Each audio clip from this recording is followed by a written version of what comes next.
I'm right now in Queen's University, Belfast, associate professor there. Previously, I was in Lancaster University, mainly come from a mathematical optimization background. My PhD is in combinatorial optimization.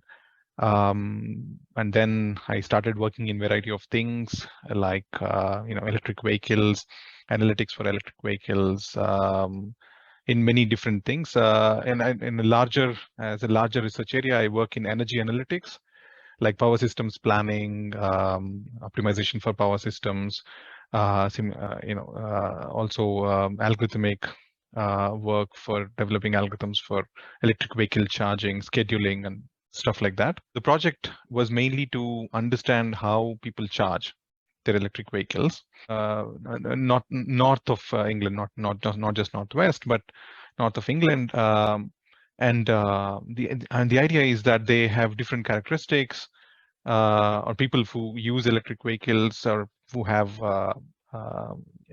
who are thinking of electric vehicles based in north probably behave differently to, for example, someone living in London. The dynamics of their behaviors are probably different.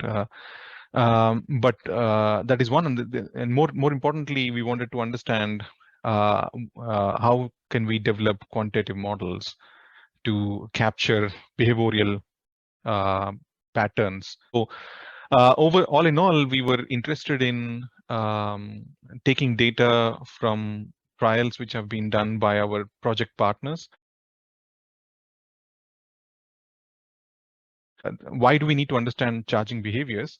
Is because if we don't understand them, we cannot organize our charging needs.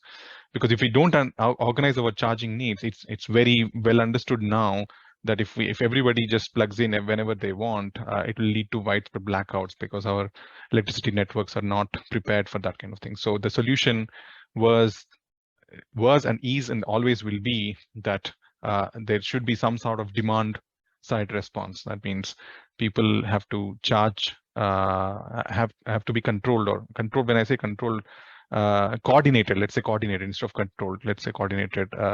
People always call in news, they call it smart charging, which means that okay, so moving some demand to lower peak areas or renewable availability areas of day, time of the day, and so on and so forth. But then when we say this, I mean, we as people are not machines that we can just be programmed, and we'll it's assumed most of the times that okay, we can simply charge somebody's car at 2 a.m. in the morning. But can we? Maybe not. Maybe there is so if not, then all this idea of smart and coordinated charging will break down. That means we'll end up in big trouble. So it's very important to accommodate human behaviors, behavioral traits and patterns which we observe from data, to come up with clever algorithms which take these into account. So they simulate an area with the different levels of uptakes, with different mix of electric vehicles, with different battery capacities, learning from the EV trial, what level of control is enough. So we established, so from our simulation, we learned that there has to be at least a certain level. When I say level of control, in the sense that at least some fraction of our EVs have to be controlled to achieve a smooth, without any blackout kind of operation.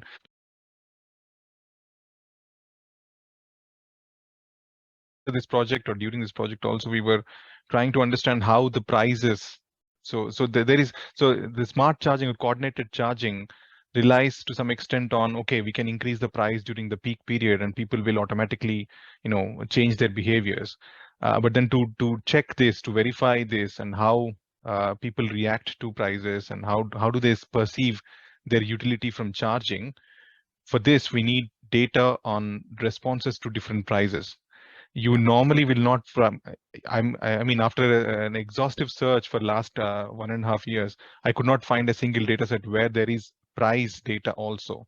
Usually people are hesitant to release price data because they think it's a confidential data and it carries some commercial value.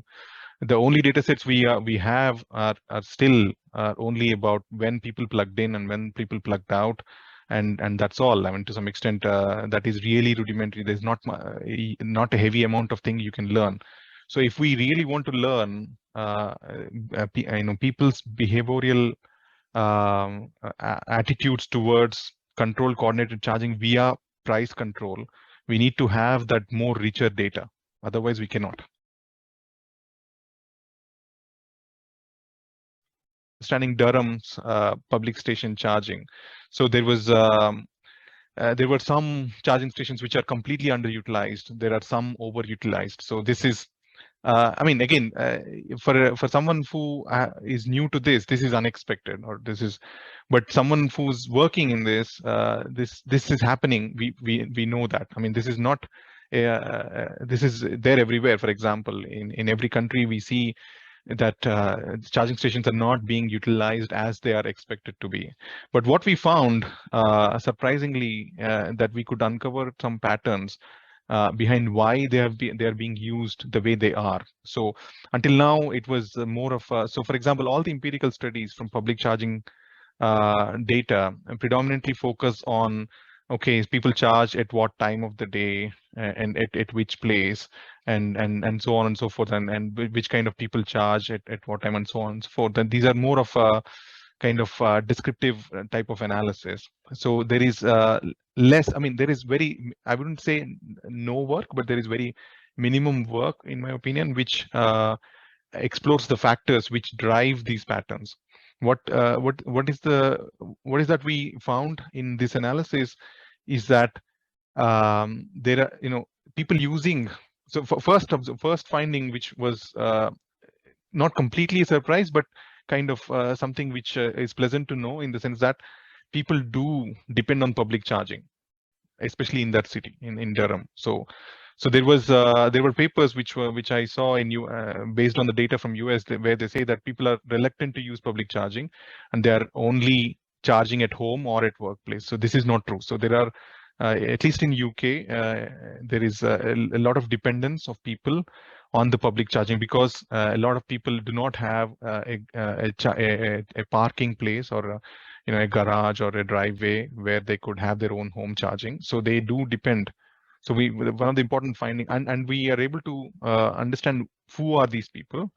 And what we found is that the usage of the charging station is pretty much connected to other facilities they are using around where these charging stations are placed, and not just any of them. For example, the amenities which are close to charging station, only some of those amenities are causing the spike in charging events, not all of them. And we have to understand which of these amenities. In fact, what we argue is that EV charging station itself is an amenity which people use as any other amenity. Okay, so, but it has, of course, it's not exactly same as other ones, but it has the same flavor. So it's not like people just come there to charge, because it takes time to charge the vehicle. They're also planning their other things around this.